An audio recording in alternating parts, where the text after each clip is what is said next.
we just got another official Roblox One Piece game, and this time it's not with Netflix. As you guys know, the Netflix one was based on the live action, but it was pretty much just the same thing. I guess it would have been if it wasn't based on the live action, but this time it's official, just actually One Piece and Roblox. And I will say it does look better than the Netflix one, which might be one of the lowest bars I've ever set upon a game of all time. Like, I'm pretty sure you could have made the Netflix game in maybe less than 1 day if you tried a little bit, even just a little bit. I'm pretty sure even 2012 Roblox had higher standards than that game, but let's move past that game. Let's look at the new game we're getting. And I'm gonna be real with y'all, I already looked at it a little bit and it's already looking bad if I'm being real. Like I said, it's better than the Netflix one, but that's a super low bar and it's still looking like something I don't think anybody is for real gonna be playing. Okay, let me not say all that. We talking about Roblox players here. Roblox players will literally play anything, but at least not people with a brain and a functioning brain at that. Now, a lot of people think this game will actually end up copywriting a lot of other One Piece games, even though the Netflix game didn't end up copywriting any games. Even the Rail Brothers made a statement on this, so the Rail Brothers are actually concerned about that being a thing, because this game is also releasing in December, the same time as Rail C's. Now, I'll probably make another video going more in depth about this situation for Rail C specifically, because I don't want to make this video about Rail C's. This is about the One Piece game itself. But honestly, the trailer isn't bad. The trailer actually does look pretty good and much more serious than the last game, but I will say the game still does look, you know what I'm saying, bad. In my opinion, it seems pretty obvious this game is targeted at little kids. I'm assuming they think because it's Roblox, only little kids are interested in a One Piece game, but that's just not the truth in my opinion. Y'all could comment your age if you want or something, let me know. But I swear there's some over the age of 10 people in here that would want a game at least of decent quality. Imagine if they actually released an open world RPG One Piece Roblox game that had hella funding and everything. It could actually be crazy and I would actually be hyping it up and interested in playing it. But let me show you guys what we actually got. Okay, so the game is called Roblox Game One Piece Grand Arena teaser trailer.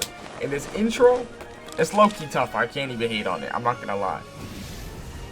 Like, they did some real One Piece like AAA stuff over there. Now this part is where it goes downhill in my opinion. Now it looks like I'm looking at an advertisement for a 4-year-old, I'm not gonna lie. We want you, and they imagining like iPad kids, I'm not even gonna lie. Now this map, I can't even hate on this map. This map is actually tough. Like, that was definitely made by some off-platform like AAA real developer. Now this is where it looks bad, and you guys might not notice why it looks bad, but in my opinion the biggest problem with it, look, the characters untransform. They untransform after they do the skills, and I'll show you guys that more in depth after it ends.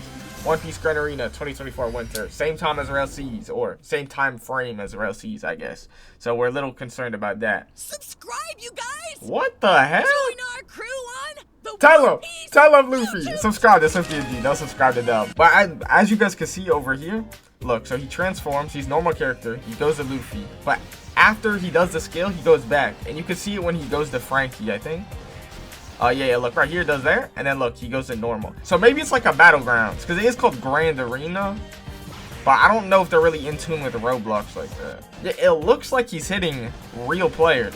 So maybe it is a battlegrounds, but imagine a battlegrounds game where you can only do stuff when you do the moves, because what are your M1s gonna be is what I'm concerned with. Are my M1s gonna be do I not even have M1s? Do I just stand there and then do skills, and then like, so at that point is there even combos in the game? It's just skill spam, right? Now maybe they're looking at block shoots and thinking people want that because block shoots is kind of like that, because there's no real M1s in block shoots. But I think it's a bad concept in my opinion. It's definitely multiple steps above the Netflix game. I can't even hate on that. The Netflix game is literally like a 2012 Roblox game at best. This is like probably a 2023 Roblox game, but it's still kind of, you know what I'm saying, bad, because a lot of Roblox games are bad, believe it or not. But just imagine they took the funding, which this game clearly does have pretty good funding. The models look pretty decent. I mean, they're not like the best in the world in my opinion, but they're not terrible, okay? The map looks really good, the effects are pretty good, the trailer is pretty good in general. But instead of spending that money on an actual quality project or getting devs that are trying to make a quality project, they go and get developers and people that are clearly only interested in getting iPad kids and playing their game and spending money. And in theory, they think that's gonna make them more money, but in my opinion, I think a lot of you guys would agree on this, they would make a lot more money in the long run if they invested a little more time and effort in the game and actually made it something decent, because then a lot more people would hop on, like myself. Like, really think about it. They made 2 One Piece games so far. You have the Netflix one and the non-Netflix one. The Netflix one is some like arena farmer where a bunch of NPCs just run out, and they're like literally the worst looking NPCs I've seen in my life. $5 budget, but somehow 60 developers developers. I'm pretty sure that game had 60 developers. So if the Netflix game had 60 developers, imagine how many developers this has. Imagine how much funding they have to actually put into this game. But in my opinion, it really doesn't matter how good the devs are if the concept is just trash. And in my opinion, from what I'm looking at so far, now to be fair, maybe they'll prove me wrong. Maybe the game actually ends up being decent. But from what I'm seeing so far, I'm seeing a game where it's a battlegrounds game that you can't M1 in because you only transform into the scale or into the character, or the M1s probably look mid. That's why they didn't show M1s, maybe because they're like the actual character. I'm not sure. But regardless, tell me I'm lying. I just feel like the concept is trash. And God forbid this game decides to copyright strike other games. I'll go more in depth in that when I talk about Ralsies and what they're talking about. But like, oh my god, if this game is the reason we lose a lot of One Piece games, even Blox Fruits is like losing Blox Fruits to this. I don't even want Blox Fruits to go out like that. Okay, let me stop lying. I'm not losing any tears over Blox Fruits. I'm not losing any sleep over Blox Fruits. I'm gonna be just so real with y'all. But with that being said, I obviously still hope this game doesn't go around copyright striking hella games like the My Hero Academia Game Fam game did. A lot of these companies don't like when they get bad press like the amount Game Fam got when that happened. So hopefully if they do, something similar happens like that and they don't do it again. I don't know. But let me know what y'all are thinking about the game. I do believe it has a decent amount of potential simply because the quality actually does look pretty decent. It does look like it has a lot more behind it than the Netflix game did. But just judging by the pure gameplay mechanics, I can't see this being a fun game based on what I'm looking at right now. But maybe they make some changes. Maybe they end up actually, you know what I'm saying, just that maybe they represented it bad in this trailer and they make a lot of renovations. I don't know, but we'll just have to wait and see. But early in the video, y'all heard Luffy say hit the subscribe button and like the video. It does a lot, and I believe we could hit 50k. If everybody watching this subscribe, we would actually hit 50k. Now that's not easy, but hey, I believe in y'all. Appreciate y'all for watching the videos. It does a lot. Later. Subscribe, you guys!